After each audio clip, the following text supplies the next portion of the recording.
The Riddler is a very difficult character to write. He's an intellectual villain who must actually be clever, and as such, the writers have to be even cleverer, which is no mean feat. It's very easy to get the character wrong. If you lean too heavily on the puns, then you run the risk of making him seem like Joker light, make the puzzles too obtuse, and his schemes become implausible. But the writers of 2004's The Batman faced an entirely different struggle. They were adamant that they had to do their own thing, but they came up with an idea so different that DC Comics balked at it and asked them to try again. What they came back with was a Riddler that was very much of his time, an early 2000s Marilyn Manson-like goth who was almost entirely without humour. And you know what? It may be dated, but it works. To better understand the Batman's take on the character, I think it's important to go back to the earlier versions, starting with the comic book original. The Riddler made his debut in Detective Comics number 140, published in 1948, and from the offset this character was rooted in a very human flaw: insecurity. The young Edward Nashton, desperate to win a school puzzle competition, cheated. The feeling of triumph thrilled him so deeply that he spent the rest of his life chasing it, trying to prove again and again that he was the smartest man in the world, even though he probably wasn't. He committed crimes not out of necessity but out of vanity. He needed his superiority to be witnessed, validated and applauded. His compulsion to leave riddles wasn't just a gimmick but a psychological crack, a pathological need to advertise his cleverness. Writers even insisted that he left clues unintentionally. That's how tightly wound his ego was. Despite being considered a major villain, he barely appeared in the comics for decades. Fewer than a dozen appearances each in Batman and Detective Comics over his first 50 years tell the real story. DC never quite knew what to do with him. His most active stretch came from 1966 to 1969, thanks to the wave of Batmania caused by the Adam West starring TV show. Batman's first televised foe was the Riddler, and Frank Gorshin's electric rubber band performance defined the character for a generation. He was a manic showman, equal parts game show host, petty sociopath, and caffeinated vaudeville gremlin. Gorshin's laugh, his posture, and his prowling physicality set the benchmark for what the Riddler should be, even if the scripts tended to rely on puns more than actual riddles. The Riddler appeared in various Batman cartoons, but he was essentially written the same as Gorshin's Riddler. The first serious attempt to redefine him came in Batman the Animated Series in 1992. The creative team had a very clear philosophy when it came to writing their versions of the characters. Look back at everything that came before, take all the good stuff, and disregard all the convoluted or nonsensical parts. This approach is how they redefined Mr. Freeze, turned Clayface into tragedy incarnate, and gave Two-Face a sympathetic origin. But they struggled with the Riddler. The series' story editor, the late Martin Pascoe, recalled how they had a box full of rejected or half-written scripts, and many of them were the Riddler stories. The problem they faced was writing compelling, legitimate puzzles, and that the characterization of Gorshin's Riddler was too ingrained. The over-the-top, goofy personality just didn't fit in their world. The solution they arrived at was clever though. Instead of a puzzle hobbyist, the BTAS Riddler became Edward Nygma, a brilliant video game designer cheated out of royalties for his hit title, The Riddle of the Minotaur. It was a modern twist on his inferiority complex, a man whose genius is exploited, who responds not by seeking justice but by crafting elaborate intellectual revenge schemes. His 3 episodes explore humiliation, ego, and the compulsive need to prove himself. If You're So Smart, Why Aren't You Rich reframes him as a cold, calculating genius whose anger is directed at both his former boss and Batman when he foils his scheme. His next appearance, What Is Reality, sees him attempt to erase his civilian identity, an extreme, almost symbolic form of self-harm born from wounded pride, while Batman is distracted rescuing Commissioner Gordon from a deadly virtual reality world. His final and best episode, Riddler's Reform, centers on him attempting to go straight, only to relapse the moment Batman re-enters his orbit.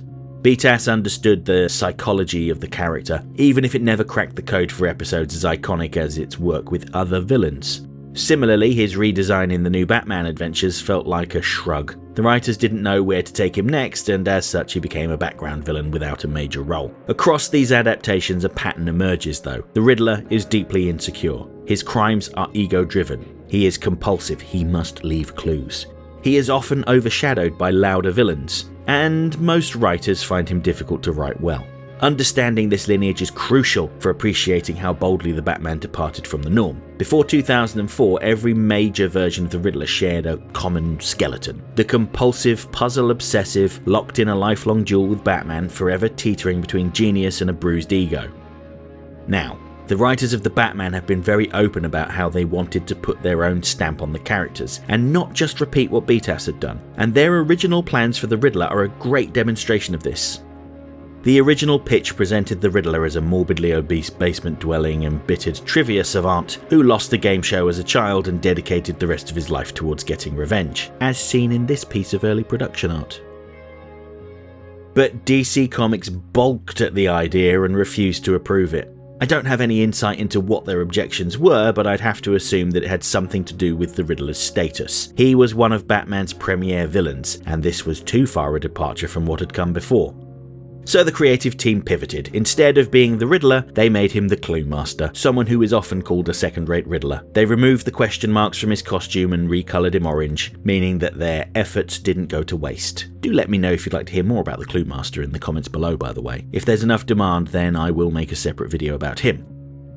But with their original plans now discarded, the creative team went back to the drawing board for the Riddler. They needed a version who could stand apart visually and didn't treat the character like a joke. And their visual influences are pretty clear, especially if you grew up in the late 90s and early 2000s. Their Riddler is a goth, modelled after Marilyn Manson.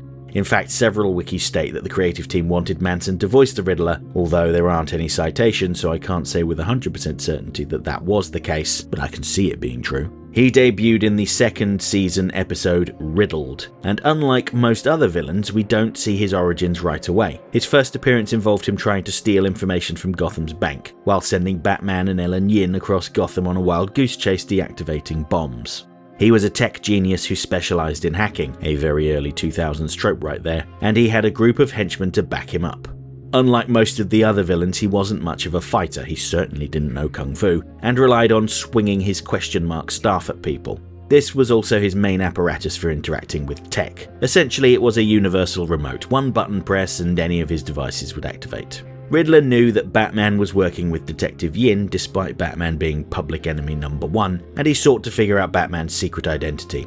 He trapped Batman and Yin in a torturous lie detector and asked Batman a series of questions. If Batman didn't answer honestly, then Yin would be shocked with progressively more powerful jolts. His desire to figure out Batman's identity ended up being his undoing though, when Yin told him that Batman was Ethan Bennett. Thinking that his game had been spoiled, Riddler flew into a rage and didn't notice he was standing in the path of his torture device. Batman told a lie and it shocked Riddler into unconsciousness.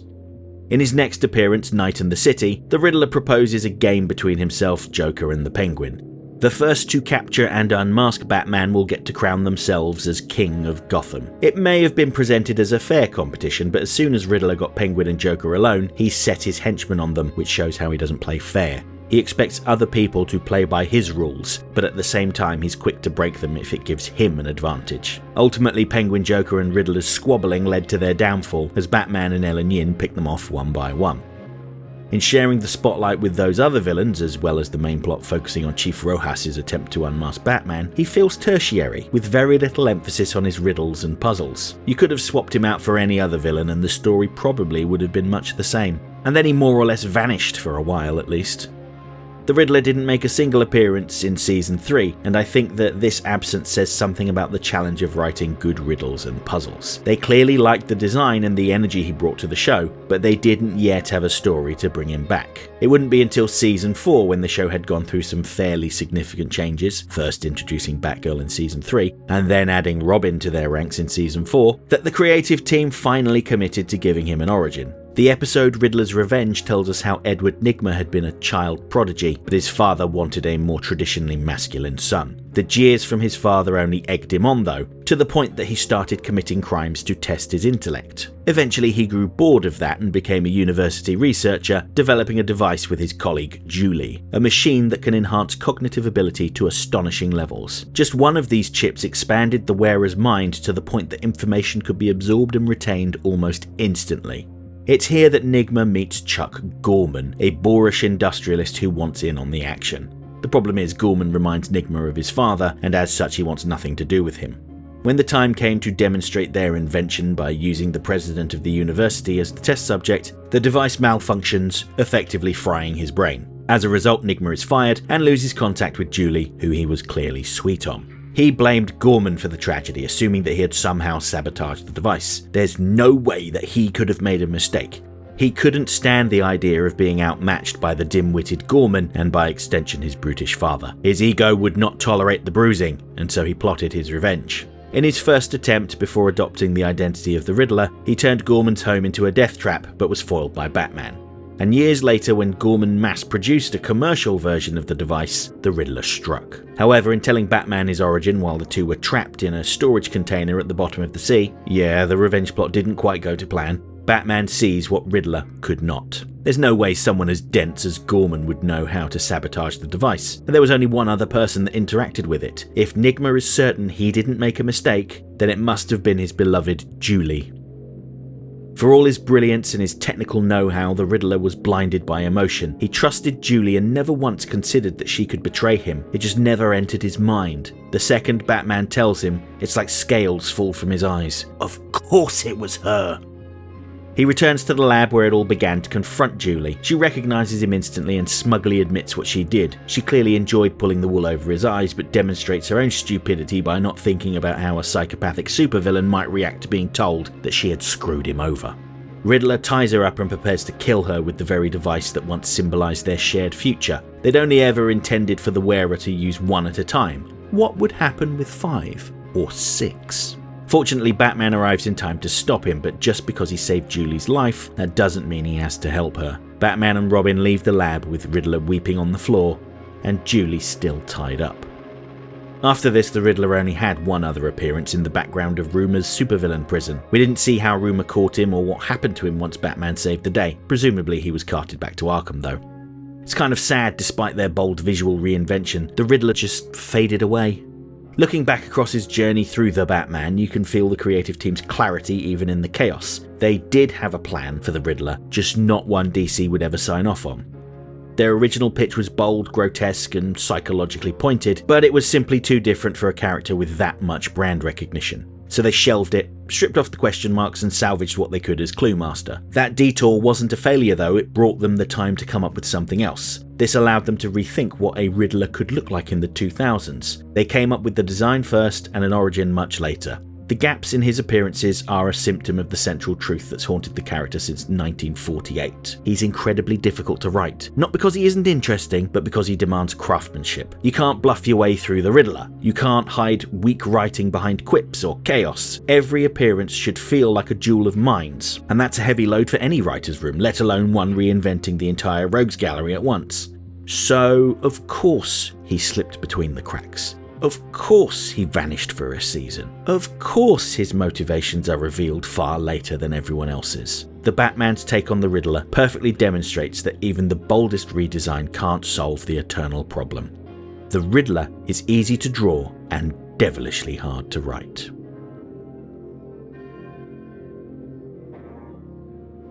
Okay, that's it for this essay. If you enjoyed the video, don't forget to like, share, subscribe, leave a comment, tell all your friends about me. You know how YouTube works. If you really liked the video and feel like tossing a buck or two my way, please consider using the thanks button, because every little helps. And if you have really enjoyed my work, you might want to pick up a copy of my book, Rogues Gallery. It features 22 essays on villains from Batman the Animated Series. There's a beautiful cover by Batman the Animated Series background artist John Calmette, a foreword by director Dan Reber, and a moving segment from the late Kevin Conroy sharing his thoughts on life, love, and loss. Plus, an exclusive essay on the Condiment King that will never be made into a video. Rogues Gallery is available worldwide on Amazon, both digitally and in softcover. Finally, channel memberships are just $1.99 a month and give you early access to my essays, custom emojis, and your name featured on my members end screen, which has been rolling for a little while now. Huge thanks to everyone who's already part of this. You've helped to make these videos possible. If you want to see your name up here too, join the channel now.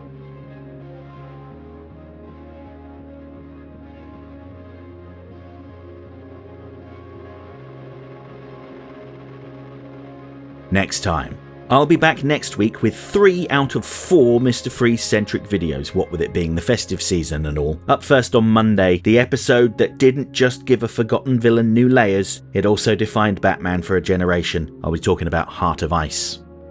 Then on Wednesday, Christmas Eve, as a special gift from me to you, I'll release a video looking at the home video movie Batman and Mr. Freeze Sub-Zero. The story that should have been the satisfying conclusion of Mr. Freeze's story arc, if not for the subject of next Friday's video, the divisive episode of the new Batman adventures, Cold Comfort.